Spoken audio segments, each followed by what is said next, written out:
Balikan po natin si Ms. Teresita, si Ate Ging, mga patuloy po na follow-up questions ko sa inyong testimonya kanina. So, batay po pa rin po dun sa testimonyang binasa nyo kanina, anong taon nga po kayo sinimulang abusuhin ayon sa inyong testimony at alaala? It was in October of 1993. October of 1993. So, 31, Years ago. 31 years ago po. Yes po. Alright. Tapos ulitin ko lang po yung nabalitaan kong fasting o dry fast. So, hindi kayo pinakain, hindi kayo pinainom ng tubig. Ilang araw nga po ba ginawa ito sa inyo? At wala po bang kasamahan ninyo doon na sinubukang tulungan kayo? Of course, nobody would ever dare help me because upon instruction na hindi nga ako and they were not even allowed to talk to me, nor even to come near to me. So actually there were two sets of fasting given to me. One set was, there was 10 days fasting. There was no food, no water. It was Ninit Ukyas who gave me the list of instruction, and number one in the list is to do dry fast for straight 10 days. Sino po nagbigay ng instruction? Ninit Okyas. Nenet Okyas. Yeah. Okay po. And then, I only was able to eat a little amount of rice and viand on the 39th day because when you had fasted, hindi naman kailangan kakain ka agad. So there was water, then then lugaw, and then finally on the 39th day, that was the time I was able to eat rice. And then after that, there was that second round of fasting, which was even more miserable.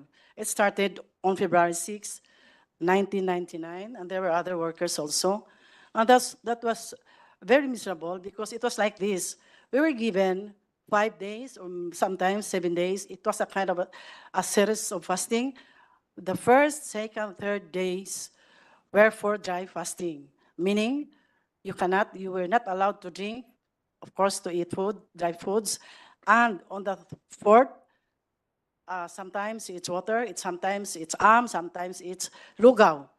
Then another 5 days, the same pattern. Sometimes it became 7. It ended on the it ended on the month of May because I have my diary on that. So yung pangalawang dry fasting, 3 buwan na may iba't ibang klaseng fasting for 5 days or 7 days, 1 to 3 days na dry fasting. Yes. On the 4th day may tubig o yung yung pinakuluan ng sinaing, di ba? Yung pinapainom ng mga lolo't lola natin sa mga baby nung panahon ng World War II. Yung sabaw ng ano po. Sabaw. lugaw. Sabaw ng lugaw. Yes po. Or lugaw. So over 3 months, may ganitong series ng mga iba't ibang klase ng dry fasting. Yes po. But I was together with other workers also because they were also punished, but I was the longest. I stayed there for the longest 3 months. And yung una pong dry fast, yung unang set ng pagpapa-dry fast sa inyo na 10 araw, walang pagkain, walang tubig.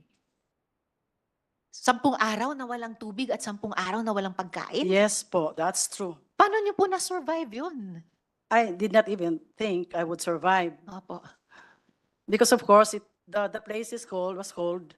And then every time in the morning when I took a bath, so parang doon ko na lang nalalasap yung tubig.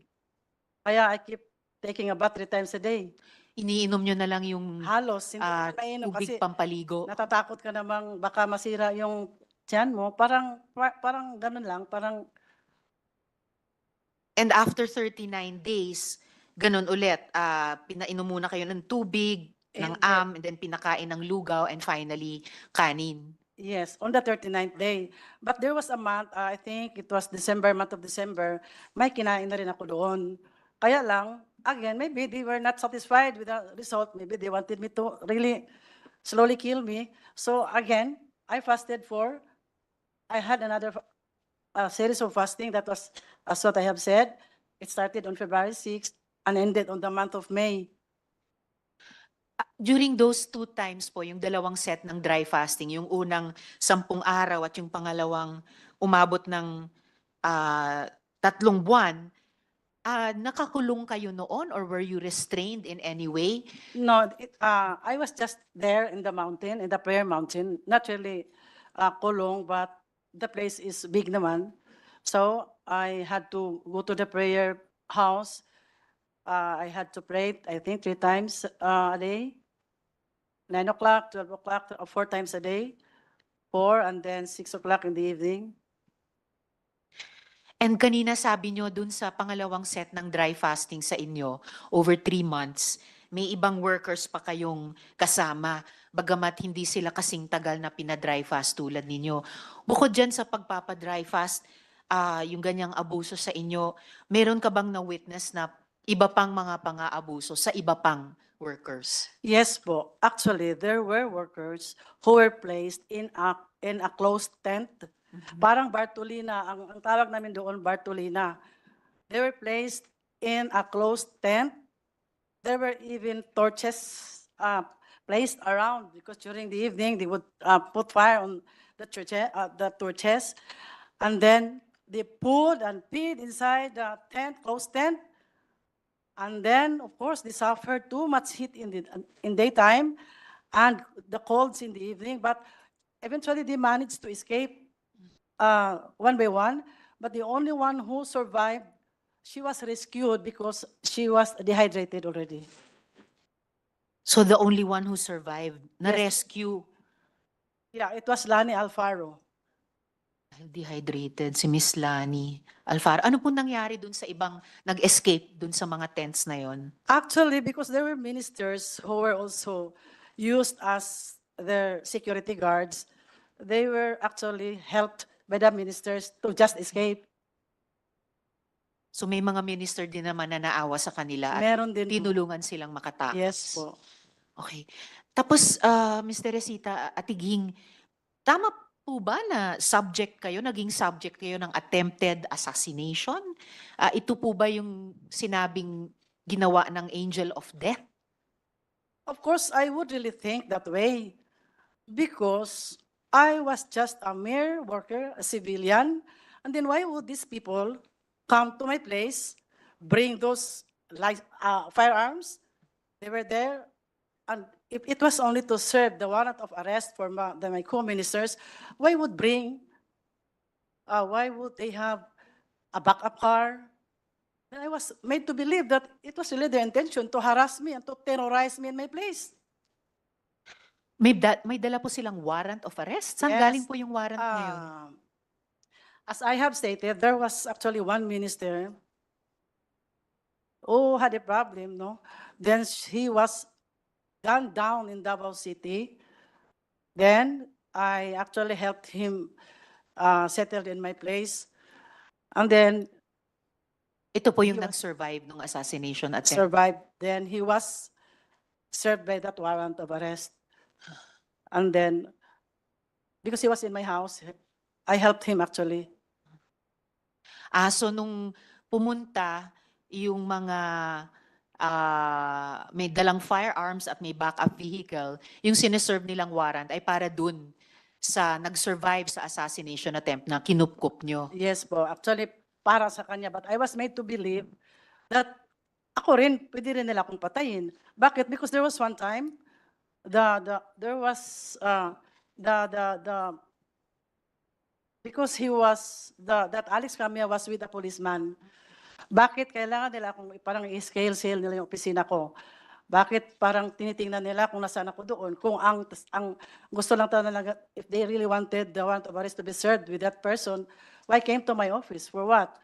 So Yung Alex Camia ay may kasamang pulis o siya mismo ay pulis o PNP? No, he was with a policeman, With- an official policeman during that time.